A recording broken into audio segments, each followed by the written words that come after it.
हम पढ़ाई की बात करें तो हिंदुस्तान में जितने भी बच्चे हैं, आप में से कितने लोग इस बात को मानते और जानते हैं कि आज हिंदुस्तान में जितने भी बच्चे पढ़ाई करते हैं उन पर पढ़ाई का दबाव, पढ़ाई का जो तनाव, पेरेंट पर पढ़ाई पर होने वाले खर्चे का दबाव और पढ़ाई में लगने वाला समय आज के बच्चों का हमारे ज़माने से ज़्यादा है। सभी लोग मानते हैं, सिलेबस ज़्यादा, टाइम ज़्यादा, तनाव ज़्यादा, बच्चे सुसाइड करते हैं, आज सुना है आपने। और हिंदुस्तान में जितने भी बच्चे पढ़ाई पूरी कर भी लेते हैं अच्छे मार्क्स से, 90% के आंकड़ों की बात कर रहा हूं, उसका भी 68% बेरोजगार रहता है 10 साल से 12 साल तक इंडिया में। यानी कि एक तो पढ़ाई में मार्क्स नहीं आ रहे या फिर पढ़ाई में स्ट्रेस हो रहा है, वो तो है ही, किसी तरह से कर भी ली तो भी फ्यूचर नहीं बन रहा है।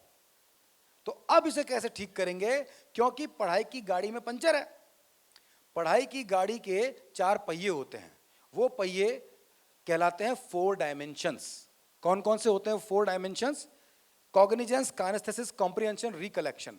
सिंपल लैंग्वेज में reading skill, writing skill, understanding skill और रिकलेक्शन स्किल या मेमोरी स्किल।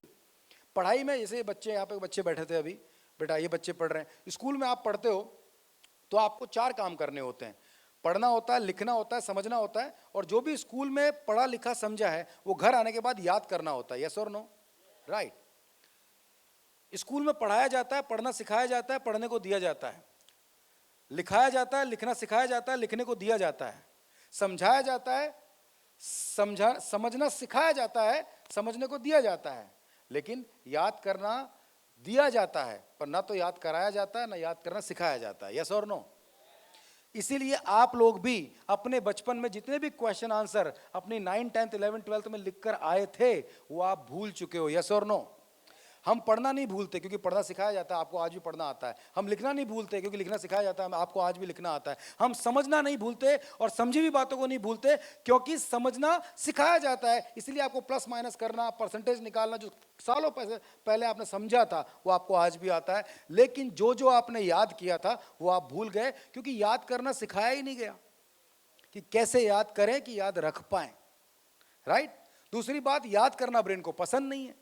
ब्रेन को याद रखना पसंद है, अपने आप याद हो जाए, करना पसंद नहीं है। आप सभी लोगों को पढ़ना पसंद है, पता है कई लोग बोलते हैं बच्चों को पढ़ना पसंद नहीं, गलत बात है ये। आप में से कितने लोग के घर में रोज सुबह अखबार आता है और आपको पढ़ना पसंद है?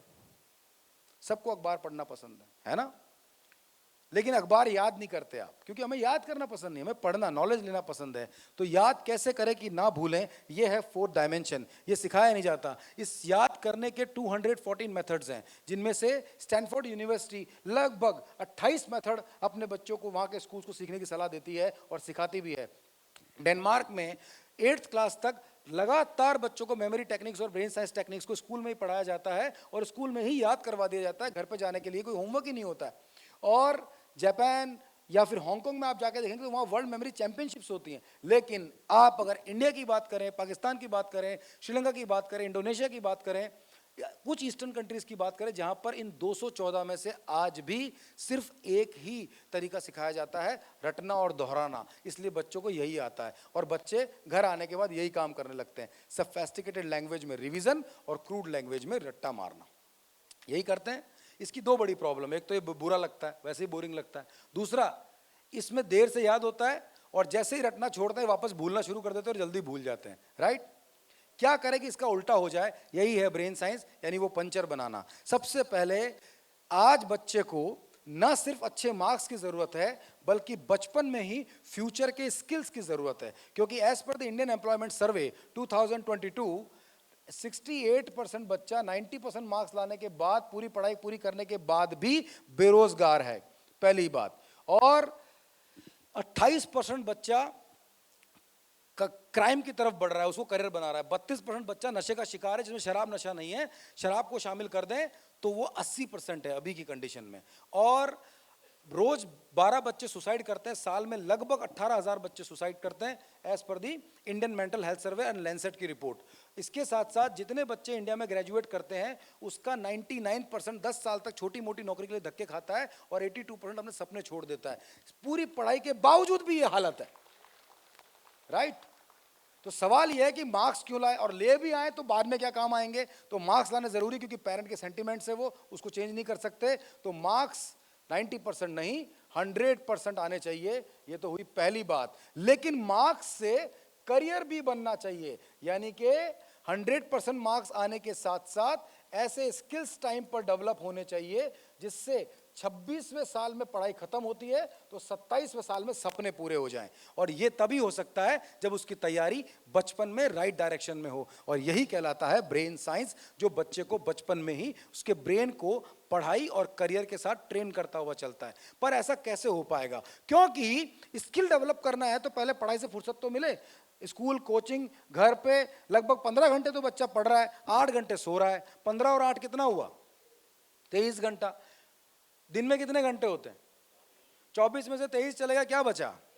1 घंटे में नहाना धोना, खेलना कूदना, घूमना फिरना, दोस्तों से मिलना, या उसमें कोई स्किल है, जैसे वो स्पोर्ट्समैन बन सकता है, म्यूजिशियन बन सकता है, डांसर बन सकता है, अमिताभ बच्चन बन सकता है, तेंदुलकर बन सकता है, या फिर उसको आपको अपने परिवार के बारे में, संस्कारों के बारे में, रिलीजन के बारे में कुछ बताना है, तो इन सब चीज़ों के लिए, सारी स्किल्स के लिए वो 1 घंटा ही है। यानी कि नंबर लाने के चक्कर में उस बच्चे के पास लाइफ को डेवलप करने का टाइम है ही नहीं। यस और नो? पहले तो केवल मेंटली बच्चे खराब हो रहे थे, आजकल तो इसकी वजह से फिजिकली खराब हो रहे हैं। यस और नो? हर डॉक्टर के, बच्चों के डॉक्टर के सामने भीड़ लगी रहती है, हर 15 दिन में बच्चा बीमार हो जाता है, राइट?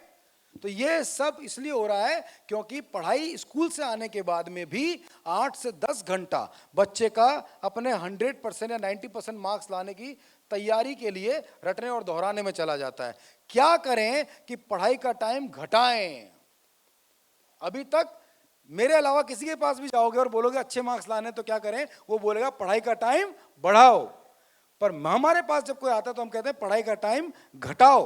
पढ़ाई का टाइम घटा करके अच्छे मार्क्स कैसे आएंगे? इसका मैं एग्जांपल देता हूं। आप में से कितने लोग यहां पर कभी, यहां से आप दिल्ली में रहते हैं, आप में से कितने लोग गुड़गांव गए हैं? Raise your hands. पैदल?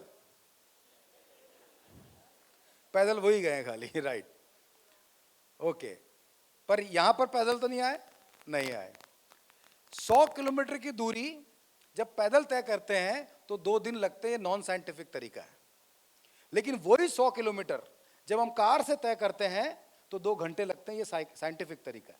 Science is the answer. विज्ञान का काम है टाइम और एफर्ट्स कम करके रिजल्ट इंक्रीज करना, यही काम है विज्ञान का।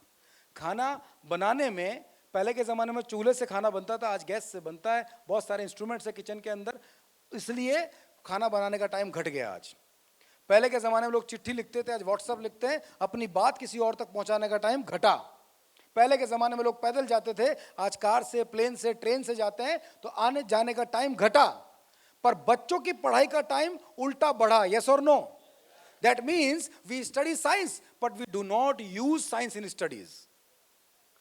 हम विज्ञान पढ़ते हैं, थैंक यू, लेकिन थैंक यू, विज्ञान का इस्तेमाल पढ़ाई में करना नहीं सिखाते हैं बच्चों को। We don't give them the scientific brain. हम साइंस की किताब देते हैं, साइंटिफिक ब्रेन नहीं देते हैं। जिस तरह से जिंदगी में साइंस को इस्तेमाल करते हैं तो समय बचता है, उसी तरह से पढ़ाई में जब साइंस को इस्तेमाल करते हैं, उसको ब्रेन साइंस बोलते हैं, तो पढ़ाई का टाइम भी घटता है और रटने और दोहराने की बजाय दिमाग की कार चलने लगती है।